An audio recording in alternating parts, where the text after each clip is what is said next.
ಪೇಜಾವರ ಶ್ರೀಗಳು ಚಂದ್ರಶೇಖರ ಸ್ವಾಮಿಗಳು ಧಾರ್ಮಿಕವಾಗಿ ನಾವೆಲ್ಲ ಗೌರವ ಇಟ್ಕೊಂಡಿರ್ತಕ್ಕಂಥ ಸ್ಥಾನದಲ್ಲಿ ಇದ್ದಾರೆ.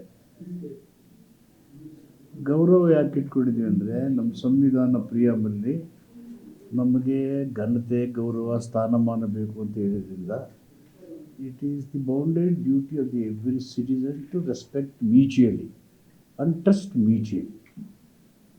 ಅದರಿಂದ ನಮಗೆಲ್ಲ ಆ ಥರ ಇದೆ. ವೆರಿ ಅನ್ಫಾರ್ಚುನೇಟ್ ಈಸ್ ನಮಗೆ ಹೆಂಗೆ ಬೇಕೋ ಆ ಥರ ಸಂವಿಧಾನ ಕೊಡಿ ಅನ್ನೋದಕ್ಕೆ ನಮ್ಮ ದೇಶ ಸಂವಿಧಾನ ರಚನೆ ಆಗಲಿಲ್ಲ.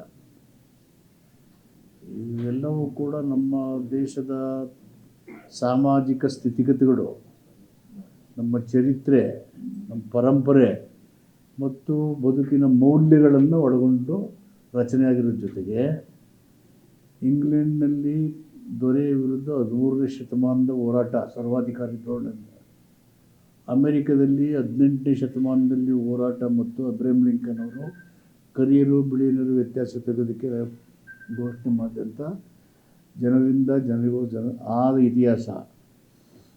ಅದಾದಮೇಲೆ ಫ್ರೆಂಚ್ ರೆವಲ್ಯೂಷನ್ 16ನೇ ಲೂಯಿಸ್ ವಿರುದ್ಧ, ಕಿಂಗ್ ಲೂಯಿಸ್ ವಿರುದ್ಧ, ನಂತರ ರಷ್ಯಾ 20ನೇ ಶತಮಾನದಲ್ಲಿ ಅದರ ಹೋರಾಟ. ಇವೆಲ್ಲವೂ ಕೂಡ ಸರ್ವಾಧಿಕಾರಿ ಮತ್ತು ಕೋಮುವಾದದ ದಳ್ಳುರಿಯ ವಿರುದ್ಧವಾಗಿ ಹೋರಾಟದ ಮೂಲಕ ದೇಶದಲ್ಲೂ ಕೂಡ ಇಂಥದೇ ಒಂದು ಶೋಷಣೆ, ದಬ್ಬಾಳಿಕೆ, ಅವಕಾಶಗಳಿಂದ ವಂಚಿತರಾಗಿರ್ತಕ್ಕಂಥ ಜನಸಮುದಾಯಗಳು, ಅಸಮಾನತೆ ಕೂಡಿರ್ತಕ್ಕಂಥವ್ರು, ಉಳ್ಳವ್ರು 416 ಜನಕ್ಕೆ ಅಷ್ಟೇ ಓಟಿದ್ದು ಇಂಡಿಯಾದಲ್ಲಿ ಓಟ್ ಕೊಡುವಾಗ. ಅದರಲ್ಲಿ ರಾಜನಿಗಿತ್ತು, ರಾಣಿಗಿರಲಿಲ್ಲ. ಟ್ಯಾಕ್ಸ್ ಪೇಯರ್ ಒಂದು 20 ಎಕರೆ ಜಮೀನಿರೋರಿಗೆ.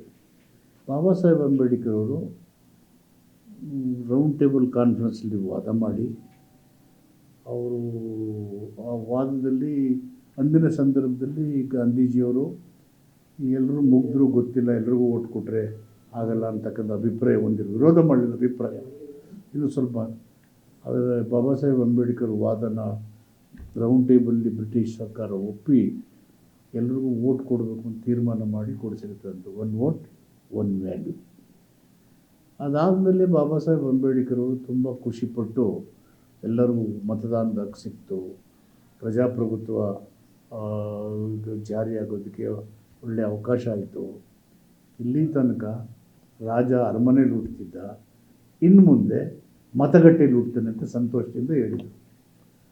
ಅಂಥ ಜನರಿಂದ ಜನರಿಗಾಗಿ ಜನರಿಗೋಸ್ಕರ ಇರ್ತಕ್ಕಂಥ ಮತದಾನದ ಪದ್ಧತಿಯನ್ನೇ ತೆಗೆದಾಕಬೇಕು ಅಂತ ಹೇಳೋದಕ್ಕೆ ಯಾರಿಗೂ ಅಧಿಕಾರ ಇಲ್ಲ. ಆ ಥರದ ಮಾತುಗಳು ಶೋಭೆನೂ ತರಲ್ಲ, ಅದು ಆ ಸ್ಥಾನಕ್ಕೆ ಗೌರವನೂ ತರಲ್ಲ. ಅದನ್ನು ನಾವು ವಿರೋಧ ಮಾಡ್ತೀವಿ. ಅದ್ರ ಜೊತೆಗೆ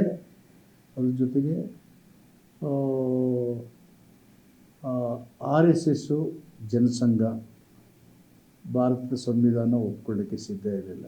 ಅವ್ರದ್ದೇ ಆದಂಥ ರಿಟರ್ನ್ ಕಾನ್ಸ್ಟಿಟ್ಯೂಷನ್ ಆಫ್ ಜನಸಂಖ್ಯೆ ಅಂತ 1947 ಮಾಡ್ಕೊಂಡಿದ್ರು. ಅದರ ಹಿನ್ನೆಲೆ ಏನಂದರೆ ಧರ್ಮ ಸಂಸತ್ತಿನ ಮುಖಾಂತರ ದೇಶದ ಆಡಳಿತ ನಿಯಂತ್ರಣ ಮಾಡಿದೆ. ಮನುವಾದದ ಮನಸ್ಸುಗಳು ಆ ರೀತಿ ಮಾತಾಡ್ತಾ ಇದ್ದಾವೆ. ಅದಕ್ಕೆ ಭಾರತ ದೇಶದಲ್ಲಿ ಅವಕಾಶ ಸಿಗೋದಿಲ್ಲ. ಅದನ್ನು ಕೂಡ ನಾವು ಖಂಡಿಸ್ತೇವೆ.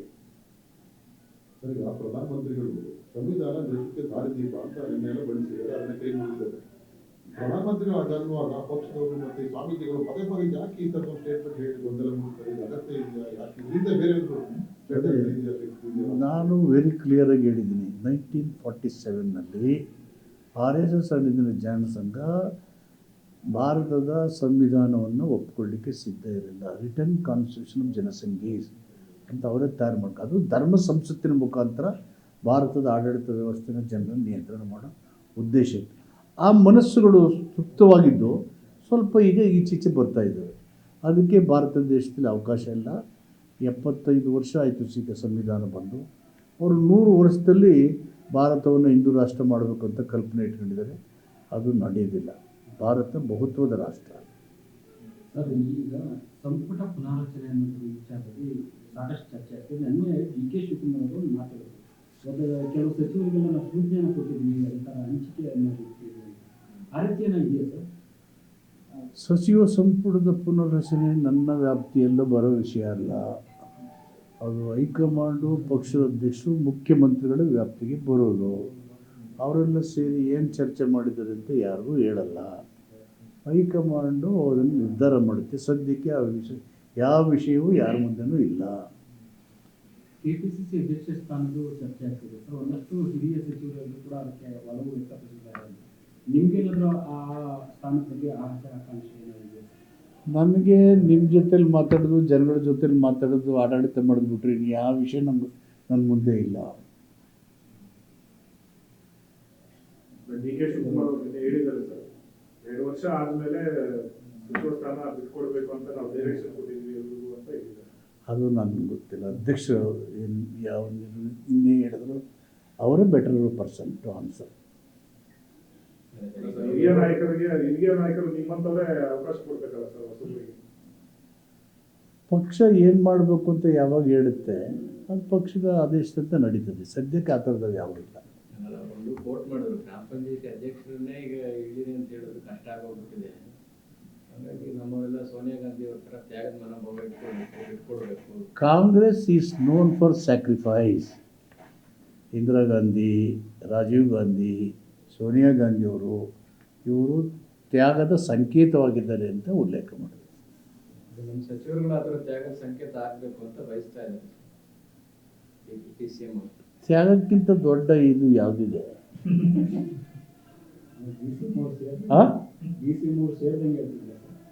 ತ್ಯಾಗದ ವಿಷಯ ಅಗಾಧವಾದಂಥ ವಿಷಯ ಅಲ್ವಾ? ಯಾರಿಗೆ ಹೇಳ್ತಿದ್ರು? ಸಿಎಂ ಹೇಳ್ತಿದ್ರು, ಡಿ ಸಿ ಎಂ ಹೇಳ್ತಾ ಇದ್ರು, ಇಬ್ಬರಿಗೂ ಸೇರಿಸಿ ಹೇಳ್ತಿದ್ರು. ತ್ಯಾಗದ ಡೆಫಿನೇಷನ್ ಹೇಳ್ತಾ ಇದ್ದೀನಿ. ತ್ಯಾಗಮಯಿ ಮಾದೇವಪ್ಪನವರು ಅಂತ ಹೇಳ್ಬೋದು. ತ್ಯಾಗ ಡೆಫಿನೇಷನ್ ಮಹತ್ತರವಾದದ್ದು. ಅದು ಯಾರಿಗೆ ಬೇಕಾದ್ರೂ ಅನ್ವಯಿಸ್ಬೋದು. ಅಧಿಕಾರದ ತ್ಯಾಗದ ಬಗ್ಗೆ ಅದು ಸದ್ಯಕ್ಕೆ ಆ ವಿಷಯಗಳು ಇಲ್ವಲ್ಲ ಪಕ್ಷದ ಮುಂದೆ. I only explain the definition of ತ್ಯಾಗ, ಸ್ಯಾಕ್ರಿಫೈಸ್. ಈಗ ತಾವು ಟಿಕೆಟ್ ತ್ಯಾಗದ ವಿಚಾರವಾಗಿ ತುಂಬ ಹೇಳಿದ್ರು ಸೂಚ್ಯವಾಗಿ. ಈಗ ಅಧಿಕಾರ ತ್ಯಾಗದ ಬಗ್ಗೆ ನೀವು ಆ ಪ್ರಶ್ನೆ ಬಂದೇ ಇಲ್ವಲ್ಲ.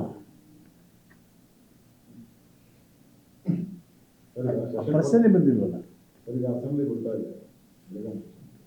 ಈಗ ಅಪೋಸಿಷನ್ ಪಾರ್ಟಿ ಅವರಿಗೆ ಅವ್ರ ಹತ್ರ ಯಾವ ಅಸ್ತ್ರಗಳೇ ಇಲ್ಲ, ಎಲ್ಲ ಬರ್ತಡಕ್ಕೆ ಖಾಲಿ ಆಗ್ಬಿಟ್ಟಿದೆ. ಈಗ ಅದಕ್ಕೆ ಅವರು ಮತ್ತೆ ಒಪ್ಪಿಡ್ಕೊಂಡು ಹೋಗ್ತಾ ಇದ್ದಾರೆ. ಅದಕ್ಕೆ ಕಾಂಗ್ರೆಸ್ ಸರ್ಕಾರ ಯಾವ ಥರ ಸಿದ್ಧವಾಗಿದೆ? ಮೊನ್ನೆ ನೀವೇ ಆರ್ಟಿಕಲ್ ಎಲ್ಲ ಓದಿದ್ರಿ. ಅವರು ಎಷ್ಟು ಅರ್ಜಿಗಳನ್ನು ನೋಟಿಸ್ ಕೊಟ್ಟಿದ್ರು ಅವರಿದ್ದಾಗ ಕಾಂಗ್ರೆಸ್. ಇದೇನು ಇವತ್ತಿಂದಲ್ಲ, ಎಲ್ಲ ಕಾಲದ್ದು ಇದ್ದಿತ್ತು. ಬಟ್ ಇಷ್ಟು ಶುಡ್ ರಿವೀಲ್ ಅಲ್ಲ. ಪ್ರಾಪರ್ಟಿ ಏನಿದೆ, ನಮ್ಮ ಏನು ಜಾಸ್ತಿ ಇದೆ, ಪಾಣಿದು ಯಾರ ಹೆಸರು ಬಂದಿದೆ, ಏನು ಇವೆಲ್ಲ ರೆಕಾರ್ಡ್ ಮುಖಾಂತರ ಬರುತ್ತೆ. ಒಬ್ಬರೊಬ್ಬರು ಎತ್ಕಟ್ಟೋದು, ಪರಸ್ಪರ ಅನುಮಾನ ಸೃಷ್ಟಿ ಮಾಡೋದು, ಸಮುದಾಯಗಳ ನಡುವೆ ದ್ವೇಷನ ಹುಟ್ಟಾಕೋದು, it is not correct from the perspect of the healthy political ಇದು. ಮುರಾ ವಿಚಾರದಲ್ಲ ಮುರಾ ವಿಚಾರ ಕೂಡ ಈಗಲೂ ಕೂಡ ಜೀವಂತ ಈ ಥರ ಅವ್ರಿಗೇನು ಜೀವ ಇಲ್ವಲ್ಲ, ನಿರ್ಜೀವವಾಗಿದ್ದಾರೆ. ಅದಕ್ಕೆ ನಿರ್ಜೀವ ಇದೆ ಅಂತ ತೋರಿಸ್ಕೊಳ್ಳೋಕೆ ಏನಾದ್ರು ಮಾಡೋಕ್ಕೆ ಪ್ರಯತ್ನ ಮಾಡ್ತಾರೆ.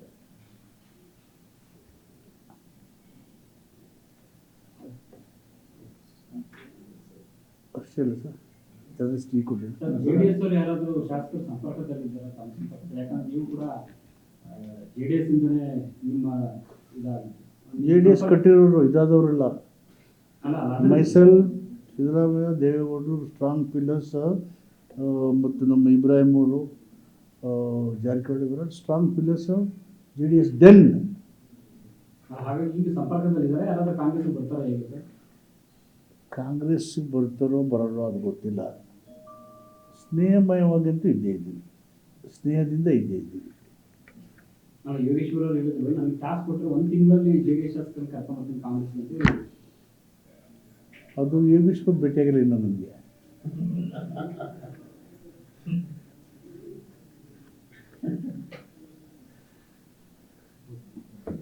ಡಿಸೆಂಬರ್ 5ನೇ ತಾರೀಕು ಅಹಿಂಸಾ ಸಮಾವೇಶ ಏನು ಪ್ಲಾನ್ ಮಾಡ್ಕೊತೀವಿ? ಅದು ಪ್ಲ್ಯಾನ್ಗೇನೇನೂ ಇಲ್ಲ. ನಾನು CM ಅವರು ಎಲ್ಲ ಮೈಸೂರಿನಲ್ಲಿದ್ವಿ. ಅವರು ಅಹಿಂದ ಸಮುದಾಯಗಳ ಮುಖಂಡರು ಸಿದ್ದರಾಮಯ್ಯ ಸ್ವಾಭಿಮಾನಿ ಸಮಾವೇಶ ಮಾಡಬೇಕು, ಅದಕ್ಕೆ ನಾವು ಮಾಡ್ತೀವಿ, ಟೈಮ್ ಕೊಡಿ ನಮಗೆ ಅಂತ ಹೇಳಿ ಕೇಳಿದ್ರು. ಆವಾಗ ಸ್ವಲ್ಪ ನೀವು ಮಾಡ್ತಾನೆ ಇರ್ತೀರಿ, ನಿಮ್ಗೆ ಬಿಟ್ಟಿದ್ದು ಮಾಡಿ ನೀವು ಹೇಳಿದ್ರೆ ಬರ್ತೀವಿ ನಾವು ಅಷ್ಟೇ. ಹಂಗೆ ನಡೆದಿತ್ತು. ಆಮೇಲೆ ಅವರೆಲ್ಲ ಈಗ ಹಾಸನದಲ್ಲಿ ಮಾಡಬೇಕು ಅಂತ ತೀರ್ಮಾನ ಮಾಡಿದ್ದಾರೆ. ಪಕ್ಷದಿಂದಲೇ ಮಾಡ್ತೀರಾ ಅಥವಾ ಸಿದ್ದರಾಮಯ್ಯ ಇಲ್ಲ, ಅವರು ಸಿದ್ದರಾಮಯ್ಯ ಸ್ವಾಭಿಮಾನಿ ಸಮಾವೇಶ ಐಂದ ಮುಖಂಡರುಗಳು ಮಾಡೋದು, ನಾನ್ ಪೊಲಿಟಿಕಲ್ ಆರ್ಗನೈಸೇಷನ್ ಇಲ್ಲ. ಅದಕ್ಕೆ ನಮ್ಮನ್ನೆಲ್ಲ ಕರೀತಾರೆ. ಸಾಮಾನ್ಯವಾಗಿ ಎಲ್ಲಕ್ಕೂ ಕರೀತಾನೆ ಇರ್ತಾರೆ. ನನಗೂ ಸೇಮ್ ಗೊತ್ತು, ಎಲ್ಲ ಕಡೆ ಹೋಗ್ತಾನೆ ಇರ್ತೀವಿ. ಸಿನ್ಸ್ 35 years ಈ ಸಂದರ್ಭದಲ್ಲಿ ಸಹಜವಾಗಿ ಮೂಡ ಅಥವಾ ಇಡಿ ಈ ತರದ್ದು ಸಂದರ್ಭದಲ್ಲಿ ಮತ್ತೆ ಸಿಎಂ ಕೂಡ ಹಿಂದೆ ಹೇಳಿದ್ರು ನಮ್ಮ ಮುಟ್ಟಿದ್ರೆ ಹುಷಾರ್ ಅಂತ ಹೇಳಿ, ಅದಕ್ಕೂ ಆ ಸಂದರ್ಭ ಪೂರಕವಾದಂತ ರೀತಿ ಅವಕ್ಕೂ ಈ ಕಾರ್ಯಕ್ರಮಗಳಿಗೂ ಯಾವುದ್ಯಾವುದೂ ಸಂಬಂಧ ಇಲ್ಲ. ಅದೇ ಇದಿದೆ, ನೋ ರಿಲೇಷನ್ಶಿಪ್. ಸಿದ್ದರಾಮಯ್ಯ ಶಕ್ತಿ ಪ್ರದರ್ಶನ ಅಂತ ಹೇಳ್ಬೋದು. ಸಿದ್ದರಾಮಯ್ಯ ಒಂದು ಶಕ್ತಿನೇ, ಪುನಃ ಪ್ರದರ್ಶನ ಏನು ಬಂತು? Is strength only. ಯಾಕಂದ್ರೆ ಅಷ್ಟು ಪ್ರಶಸ್ತಿಗಳು ಬೇಡಂಗಿಲ್ಲ ಅಂತ. ಹೇಗೆ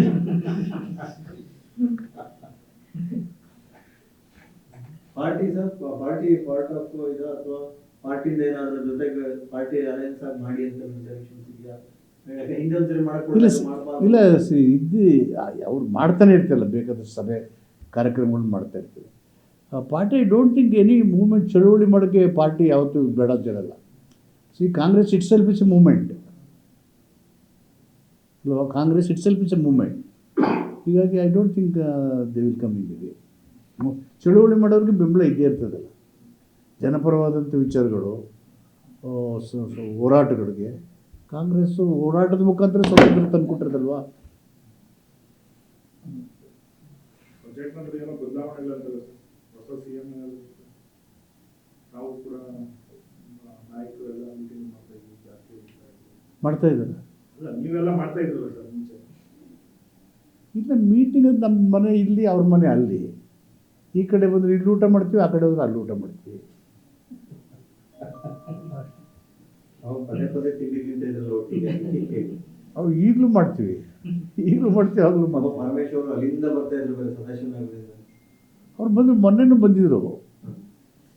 ಆ ತಿಂಡಿಗೂ ಈ ತಿಂಡಿ ವ್ಯತ್ಯಾಸ ಇದ್ದಂಗೆ. ಇಲ್ಲ, ತಿಂಡಿ ಒಂದೇ. ಆ ತಿಂಡಿಲಿ ಸ್ಪೈಸಿ ಇತ್ತು, ಇದು ಸ್ವಲ್ಪ ಡ್ರೈ ಆಗಿದೆ. ಇಲ್ಲ. ದೇವೇಗೌಡರು ರಾಜಕೀಯ ನಿವೃತ್ತಿ ಕೊಡಬೇಕು ಅನ್ನೋದು ಯೋಗೀಶ್ವರ್ ಅವರ ಆಗ್ರಹ. ಅಂದ್ರೆ ಪದೇ ಪದೇ ಚುನಾವಣೆ ಸೋತಿದ್ದಾರೆ, ಬರೀ ಕುಟುಂಬ ರಾಜಕಾರಣ, ಅವರ ಮೊಮ್ಮಗನ ಬಗ್ಗೆ ಮಾತಾಡಲ್ಲ. ಪಿಲ್ಲರ್, ಆ ಕಾಲದ ಪಿಲ್ಲರ್ ಆಗಿದ್ಕೊಂಡು ಅವ್ರ ಹತ್ರದವ್ರು ಇದ್ದವ್ರು ಆಗಿದ್ದು ಈಗ ದೂರದಲ್ಲಿ ಇರ್ಬೋದು. ಏನ್ ತಮ್ಮ ಸಲಹೆ? ನಾನು ಸಲಹೆ ಕೊಡೋಕ್ಕೆ ರಾಜಕೀಯದಲ್ಲಿ ನಿವೃತ್ತಿ ಆಗಬೇಕು ಅನ್ನೋದು ಯಾವುದೂ ನಿರ್ದಿಷ್ಟವಾಗಿಲ್ಲ. ನನ್ನ ಪ್ರಕಾರ ಅವರು ಕೊನೆ ಉಸಿರೋವರೆಗೂ ಸಾರ್ವಜನಿಕ ಹಿತ ಬಯಸೋರು ಸಾರ್ವಜನಿಕ ಜೀವನದಲ್ಲಿ ಇರಬೇಕು. ಅದು ಹೆಲ್ದಿಯಾಗಿ ನಡೆಯಬೇಕಷ್ಟೆ, ಆರೋಗ್ಯಕರವಾಗಿರ್ಬೇಕಷ್ಟೆ. ದ್ವೇಷಪೂರಿತವಾಗಿ ಸಿಡಿನ ಮನೋಭಾವದಿಂದ ಕೂಡಿದ್ರೆ ಆರೋಗ್ಯಕರವಾಗಿ ಇದ್ದರೆ ಅದು ತುಂಬ ಒಳ್ಳೆಯದು ಮತ್ತು ಸಮಾಜಕ್ಕೆ, ರಾಜ್ಯಕ್ಕೆ, ದೇಶಕ್ಕೆ ಒಳ್ಳೆಯದು. ಈಗ ಮುಳ ಕೇಸಲ್ಲಿ ಲೋಕಾಯುಕ್ತ ಇನ್ವೆಸ್ಟಿಗೇಷನ್ ನಡೀತಾ ಇದೆ.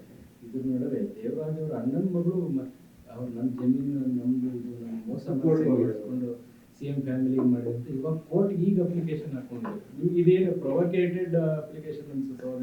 The whole Muda is a concocted story. Pituri.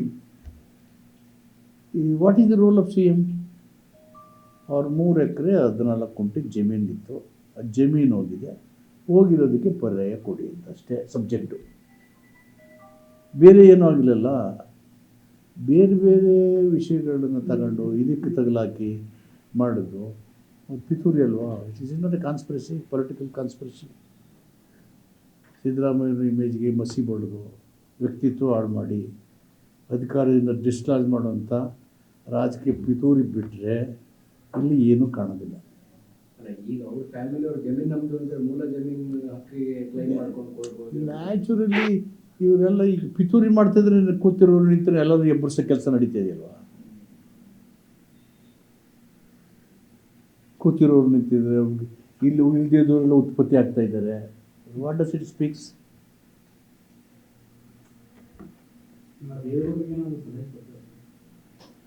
ದೇವೇಗೌಡರು senior leader in the respected leader in the country, prime minister ಆಗಿದ್ದವರು. ನಾವೆಲ್ಲ ಅವ್ರ ಜೊತೆ ಕೆಲಸ ಮಾಡಿ ಸಲಹೆ ಕೊಡೋಕ್ಕೆ ಆಗುತ್ತಾ? ಅವ್ರ ಆರೋಗ್ಯ ಚೆನ್ನಾಗಿರಬೇಕು ಅಂತ ಬಯಸ್ತೀವಿ. Wish him sound health. Sir, Revanna ಅವರು ವಿಧಾನಸೌಧದಲ್ಲಿ ಮಾತಿದ್ದಾರೆ, 2017ರಲ್ಲಿ GT ದೇವೇಗೌಡರನ್ನ ಅರೆಸ್ಟ್ ಮಾಡ್ತಕ್ಕಂಥ ಪರಿಸ್ಥಿತಿ ಬಂದಿತ್ತು. ಕಾಂಗ್ರೆಸ್ ಅವ್ರನ್ನ ಅರೆಸ್ಟ್ ಮಾಡಕ್ ಮುಂದಾಗಿತ್ತು. ನನಗೆ ಪೊಲೀಸ್ ಫೋನ್ ಮಾಡಿದಾಗ ನಾನು ಕುಮಾರಸ್ವಾಮಿ ಫೋನ್ ಕೊಟ್ಟು ಮಾತಾಡಿದ್ದೆ. ಆಮೇಲೆ ಅದು ಸ್ಟಾಪ್ ಆಯಿತು. ಹೌದಾ ಸರ್, GT ದೇವೇಗೌಡರು ನೀವು ಏನಕ್ಕೆ ಅರೆಸ್ಟ್ ಮಾಡಕ್ ಮುಂದಾಗಿದ್ದೀರಿ ಅಂದ್ರೆ ನಿಮ್ಮ ಕಾಂಗ್ರೆಸ್ ಸರ್ಕಾರ. ಅವ್ರ ಮೂರು ಜನದ ನಡುವೆ ಏನೇನು ನಡೀತದೆ ನಂಗೆ ಗೊತ್ತಿಲ್ಲ. ಅವ್ರನ್ನೇ ಕೇಳ್ಬಿಟ್ರೆ ಒಳ್ಳೆ ಡೀಟೇಲ್. ನಂಗೆ ಗೊತ್ತಿಲ್ಲ ಅವ್ರ ಡೀಟೇಲು. ಅವ್ರು 3 ಜನಕ್ಕೇ ಏನು ಅಂತ ಕೇಳ್ಬಿಟ್ರೆ ಒಳ್ಳೇದು. Because I don't know. ಮೈಸೂರಿನವರು ಮತ್ತೆ GT ದೇವೇಗೌಡರು ನೀವೆಲ್ಲ ಒಟ್ಟಿಗೆ ಜನತಾ ಪರಿವಾರದಲ್ಲಿ G T Devegowda is my very good friend. Okay, ಅದ್ರ ಬಗ್ಗೆ ಏನಿಲ್ಲ. ಇದು ಒಂದು ಮೊನ್ನೆನೂ ಎಲ್ಲ ಮೀಟಿಂಗ್ ಮಾಡಿದ್ವಿ ಜೊತೆಲೆ. ಮೈಸೂರು ಮಾಡೋಕ್ಕೆ ಏನು ಮಾಡಬೇಕು ಜೊತೆಗೆ ಮಾಡಿದ್ವಿ. ಸಲಹೆಗಳು ಕೊಡ್ತಿರ್ತೀವಿ. ಮೈಸೂರು ಅಭಿವೃದ್ಧಿ ಮಾಡೋದಕ್ಕೆ ಚರ್ಚೆ ಮಾಡ್ತಾ ಇರ್ತೀವಿ. Cutting across the party line we discuss. But ಇವೆಲ್ಲ ಗೊತ್ತಿಲ್ಲ. ಅವರೇ ಮಾಡಿದ್ರಿಂದ ಅವರ 3 ಜನನು ಕೂತ್ಕೊಂಡು ಇದ್ದಿದ್ದಕ್ಕೆ ಹಿಂಗೆ ಆಯ್ತಪ್ಪ ಅಂತ ಹೇಳ್ಬಿಟ್ರೆ ನಮಗೂ ಗೊತ್ತಾಗುತ್ತೆ. ಇದು otherwise we also in dark. ಅಲ್ಲ ಸರ್, GT ದೇವೇಗೌಡ ಕಾಂಗ್ರೆಸ್ ಬರೋಕ್ಕೆ ಅವರು ವ್ಯಕ್ತಪಡಿಸ್ತಿದ್ದಾರೆ ಅಂತಿದ್ದಾರೆ. ಬಂದರೆ ನೀವು ಸ್ವಾಗತ ಮಾಡ್ತೀರಾ ಅಂತ? ಅವೇನು ನಡೆದೇ ಇಲ್ವಲ್ಲ. ಹಿಪ್ಸ್ ಆ್ಯಂಡ್ ಬಟ್ಸ್ ಯಾಕೆ ಮಾತಾಡೋದು? ಇಲ್ಲ ಸರ್, ಸಿದ್ದರಾಮಯ್ಯನ ಆಡಿ ಹೋಗಿದ್ದಾರೆ ಯಾರು? GT ದೇವೇಗೌಡ. ಕೆಲವು ಸಂದರ್ಭದಲ್ಲಿ ವಿರೋಧ ಪಕ್ಷದ ಗುಣಕ್ಕೆ ಮತ್ಸರ ಇರ್ಬೋದು. ಇರೋ ಕ್ವಾಲಿಟಿನೇ ಹೇಳಿರ್ತಾರೆ. That is required in public life.